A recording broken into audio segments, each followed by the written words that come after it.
Remember, at the turn of the century, less than 3% of Palestine was inhabited by Jewish people. 97% was Muslim and Christian, living in peace and harmony.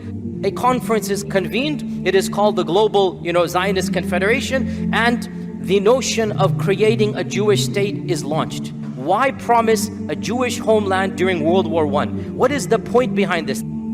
Unbelievably, 99% of the Jewish people around the world rejected it. It sounds weird to us, but I'm not making this up. Look it up.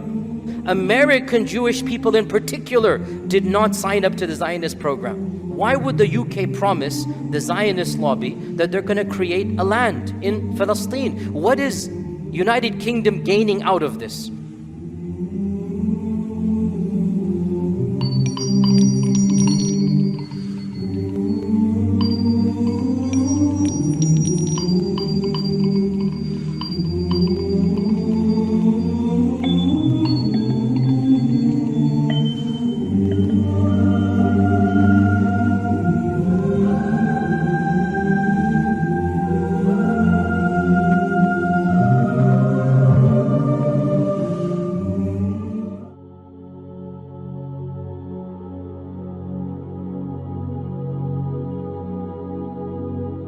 And 5 years ago, in the first week of November, one of the most drastic resolutions was passed that continues to impact the Ummah and has changed the course of global history.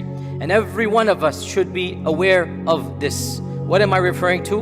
I'm referring to the very unfortunate document known as the Balfour Declaration. The Balfour Declaration we are commemorating, I shouldn't say commemorating, it is quote-unquote the anniversary, but for us it's not a positive anniversary. It is this exact week, November, first week of November in 1917, when this document was drafted and sent. And today, inshallah, I want to summarize what is this document and why should every one of us be aware of it, and what are some of the lessons and the points that we can learn from this document. So what is this document? As we said, 105 years ago, this very day, this very week, 1917, the Balfour Declaration was issued. It is a letter written by the Foreign Secretary of England by the name of Lord Arthur Balfour. So it's called the Balfour Declaration because his name is Balfour. And he wrote it to somebody by the name of Lord Rothschild. We're going to discover who he is today. And in this letter, which was hand-delivered from the ministry to the house of this private citizen, again, the plot thickens, the government expresses its interest to create a national homeland for the Jewish people in the land of Palestine. This is what is known as the Balfour Declaration. And of course, from this declaration, this was the beginning of a series of events that culminated in the creation of the State of Israel. This is where it begins, 1917 November, right here. So how did this come about? Remember, at the turn of the century, less than 3% of Palestine was inhabited by Jewish people. 97% of this region was Muslim and Christian.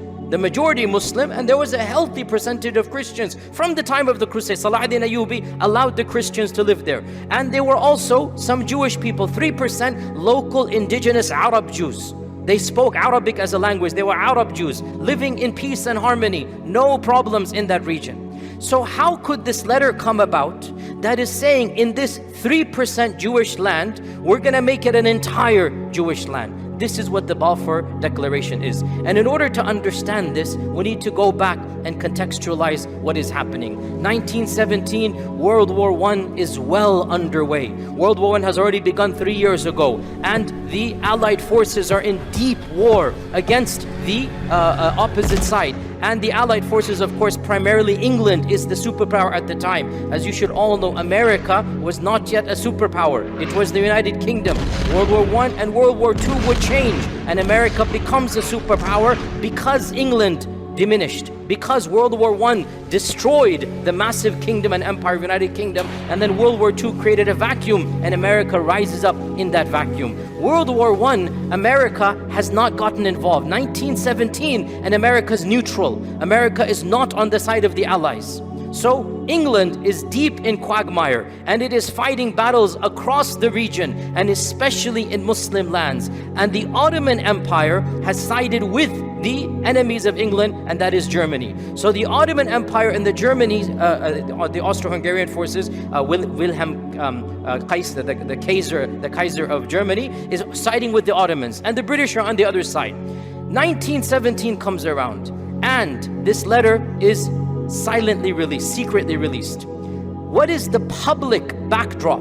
The public backdrop is England has promised the Arabs, England has promised the Sharif of Mecca, that if you break away from the Ottoman Empire, we will give you a Khilafah all over again, an Arab Khilafah, spanning from Baghdad all the way to Yemen. It will be yours. This is the public, well-known promise. You all know, you've heard of that famous spy that was sent to Arabia. What was his name? Who can say? Who knows the name of the spy? Lawrence of Arabia, right? This Lawrence of Arabia turns out to be a secret agent of the British, right? Lawrence of Arabia is sent to convince the Sharif of Mecca. Who is the Sharif of Mecca? The great-great-grandfather of the current king of Jordan. The Sharif of Mecca, his family has been ruling Mecca for 800 years. And he is a direct descendant of the Al-Bayt. He's a Alawi. He's a descendant of Ali radiallahu anhu. And he's ruling Mecca for 800 years. Now, the British, their tactic is divide and conquer. We all know this, right? So they say, who can be a counterweight to the Ottomans? The only person they can think of is the Sharif of Mecca. He has the lineage, he has Mecca, he has some prestige. So they say to him, if you publicly go against the Ottomans, break away, and you declare jihad against the Ottomans, we're going to give you this entire region, minus Constantinople, Istanbul, minus the Ottoman land, the Arab lands, the glorious Khilafah of the Abbasids, the Umayyads, shall return to you. And this was a public promise, everybody knew it. And so the Sharif broke away, and the Sharif declared war against the Ottomans. And the presumption or the assumption was, okay, now that I'm on your side, oh England, now when we win, when you guys win, I'm going to take over this entire region, which includes Bilad al-Sham. It includes Palestine. So Mecca, Medina, Jerusalem will all be under this new Khilafah, the Sharif thinks. But the Sharif didn't realize the British play very vile games. The British have very cunning tactics. And unbeknownst to the Sharif of Mecca, the British already had a secret plot. This plot only comes to light afterwards. It is called the Sykes-Picot Agreement. The Sykes-Picot Agreement is a secret plot between Russia, England, and France. All three agree that once we win over the Ottoman Empire, we're going to carve the Middle East, and each one of us is going to get a share of the prize. So the Arabs have been lied to, and they didn't know this. Now, these two documents, one public, one private, now a third one private comes.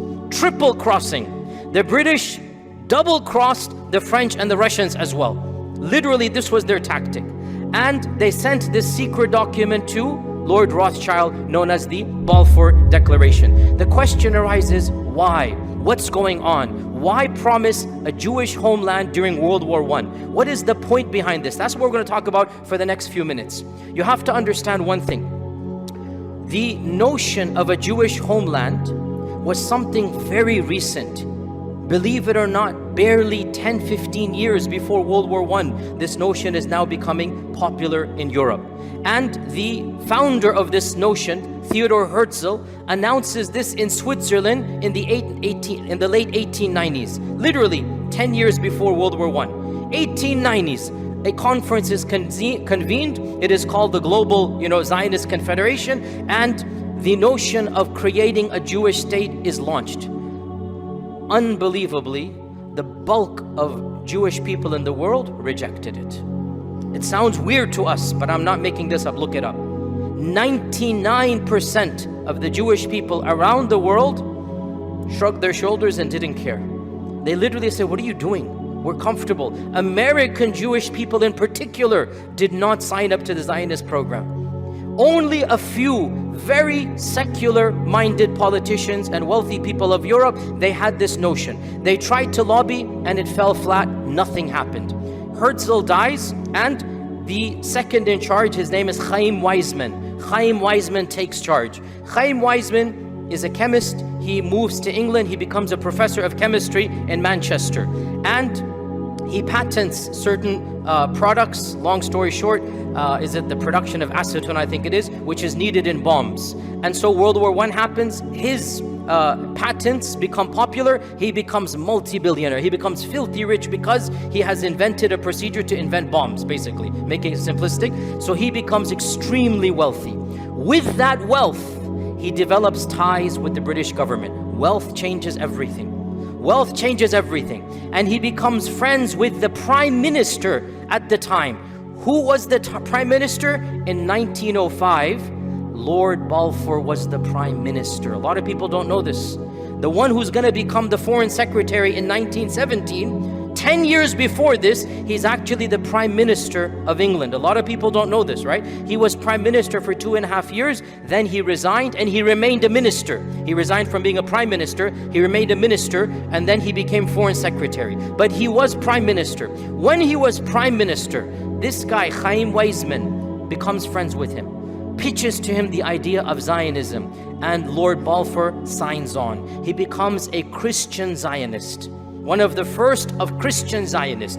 But it's 1905. Nothing can happen. He likes the idea, but he doesn't do anything. World War I happens, and now the opportunity presents itself. So Weizmann goes to Balfour and says, hey, if you promise a homeland, this is going to aid you guys in World War I. It will help you guys in your efforts in this great war. And so Lord Balfour decides to start the engineering behind the scenes. And he goes to the War Cabinet and he then issues this Balfour Declaration. What is especially important for us to make note of, this was not debated in British Parliament. The Parliament did not come together and talk about the Balfour Declaration. Why? Because it was a time of war. And during times of war, what happens? The government seizes power. Even after 9/11, what happened? Bush said, executive authority, give me all your power. That's what happens. People panic in war. In war, people forget about democracy. In war, people forget about voting and whatnot. They just want to get things done. So because it was war, this issue was not debated in Parliament. Rather, a small group of ministers on the aptly called War Committee. The War Committee, 5 people.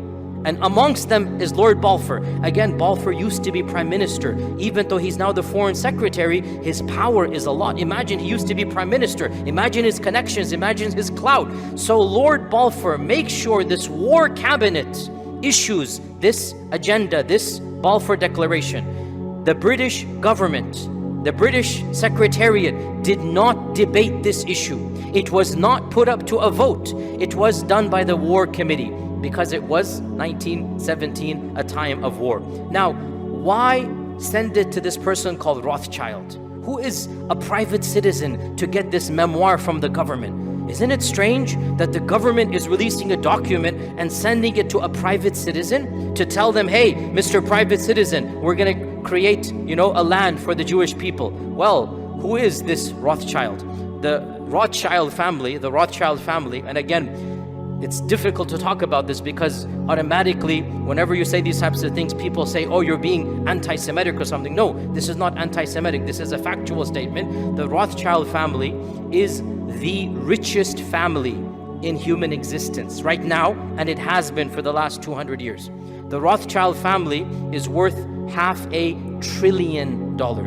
I repeat, $500 billion. It is an elite dynasty. Now here's where the conspiracy theories come. I'm not saying they're a cabal. I'm not saying they're Illuminati. It's a factual statement. They're an extremely wealthy family that date back to the 1700s. Their ancestors, they are Jewish Europeans. Their ancestors were of the first people to open up an investment bank, and they have their branches in Switzerland, in England, in every European country. And to this day, the Rothschild family is well known. Go Google it. Read up their Wikipedia page. It's not a conspiracy theory. The Rothschilds are the most wealthy family in the world. Why haven't many of you heard of them? Because they're also extremely politically savvy and they stay out of the news. They don't get involved in actual politics. They don't run for office, by the way. They have the wealth. They don't need to run for office, right? You don't hear about them because they keep out of the news. But go Google them and find out their investment. They are well known. So this Rothschild that he sent this letter to was the informal, most prestigious Jewish British citizen, the one who was admired by the Jewish people of England, and he was also the president of the Jewish Zionist Federation. That's why he was sent the letter. That the letter is being sent to him, that we are now going to look favorably upon the creation of a place for the Jewish people in Palestine. Now, of interest here is that the Balfour Declaration intentionally used very ambiguous language. I quote you from the document, from the declaration. The original declaration, you can still see it in the museum. You can actually find it on the Wikipedia page. The actual original typed document, it is still there. The document says, and I quote from it, that the British government, listen to this, views with favor the establishment of a national home for Jewish people, end quote. Look at the language. Views with favor. It's not legal language here. It's an emotion. It's not legal language. The UK, the British government, views with favor. What type of legal language is this? Also, look at what they say. That national home, not national state. Why? Why did they have this ambiguous language? Historians point out they knew that this document would cause a backlash from the parliament. They knew that if they're going to say to the world that we're going to create a Jewish nation, a state, it's going to cause problems. So they didn't say, the Balfour Declaration does not state that England is going to establish a country. No, look at it. Views with favor, national home, purposely ambiguous, right? Now, the intention was a state, but the language does not state that. You understand what I'm saying here, right? The intention, you're going to carve out a country, but the language is very vague, and it was done on purpose. Also, in the document, it says that it explicitly states that the local population of non-Jews, their rights must not be trespassed against. They say non-Jews. They don't say Muslims and Arabs. 95% of the people are Muslim. It says the non-Jewish population. So as again, not to bring in explicitly that the majority are going to be Muslim over there. Now the question arises, and this is the big question. Why? Why would England promise, why would the UK promise the Zionist lobby that they're going to create a land in Palestine? What is United Kingdom gaining out of this? I'm going to be very academic here and tell you, frankly, nobody knows. The theories are many. I'll give you some of them. Because it boggles the mind. Why would England in 1917 want to promise 1% of the Jewish population? Because remember, 99% of the Jewish people were not interested in a state right now. Remember, Nazi Germany still hasn't happened. Hitler hasn't even come to power. He's not even known. This is 1917. American Jews and European Jews have no interest in leaving their lands. They're living comfortably. Why would we go somewhere else, risk our lives? The people aren't going to like us. It wasn't popular. So why would the English government, the British government, adopt this plan? There are so many theories. Frankly, nobody knows for certain. What is this? Of these theories is that they felt, that the British government felt that they would get the global support of the Jewish diaspora, and that the American Jews, the British Jews would then support the efforts of World War I, and people like Chaim Weizmann, who was very wealthy, like Lord Rothschild, who was a multi-billionaire, that their finances and their patents would help World War I. That is a theory, and you know, it makes sense. At the same time, one could point out that these are few individuals, and the bulk of world Jewish people are not interested in Zionism. So one can say that this didn't seem like a wise move. Others have pointed out that During this time frame, if you know your history, the czars of Russia were overthrown. The Bolsheviks come to power. And many of the key Bolsheviks were actually of a Jewish background. So another theory, England wanted to appease the Russians by this. They're worried about this new power. They're not sure, will the Bolsheviks side with them or against them? So this is a theory. Allah knows best.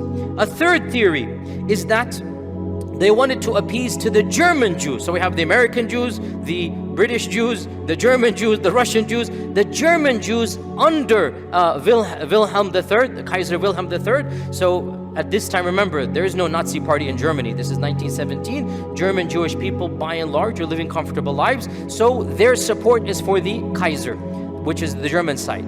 They feel, maybe the British feel, if we give them Palestine, they might support us. All of these are theories. I'm going to conclude with the fourth one, which probably makes the most sense. In the end of the day, to this day, historians are scratching their heads. Why would England do this, right? I'm going to conclude with the fourth one, and that is, they're not actually making an appeal to the World Jewish Federations at all. Actually, their appeal is to Christians, and to Christians who sympathize with Zionism, and in particular, to this country that we're living in right here.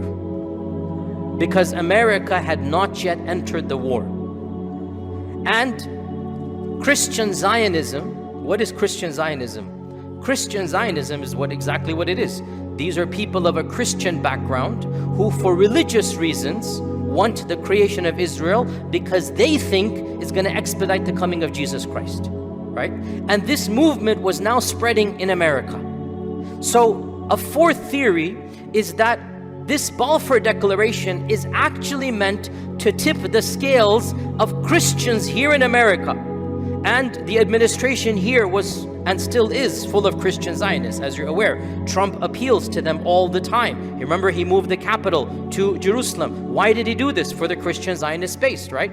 So the notion, therefore, the Balfour Declaration was meant to persuade America to enter the war and to side with the UK against the German forces. This might have more sense because otherwise the other previous theories don't really make any sense. You can also add, without a doubt, racism played a factor here. What do I mean by this? The anti-Arab and the anti-Muslim sentiment of the British people, right? The anti-Arab and the anti-Muslim sentiment of the British people, that we don't care about them, we care more about people of our background and ethnicity, even though, by the way, there was a lot of anti-Semitism. But between anti-Semitism and anti-Muslim, they will prefer, the Semites over the Arabs, even though Arabs are Semites. But you get my point here, right? They hate both, but they hate one less than the other. And because of this, they're going to side with the Zionist population over the Arab population. To conclude all of this, ironically, whatever the motivations of England, none of them were fulfilled.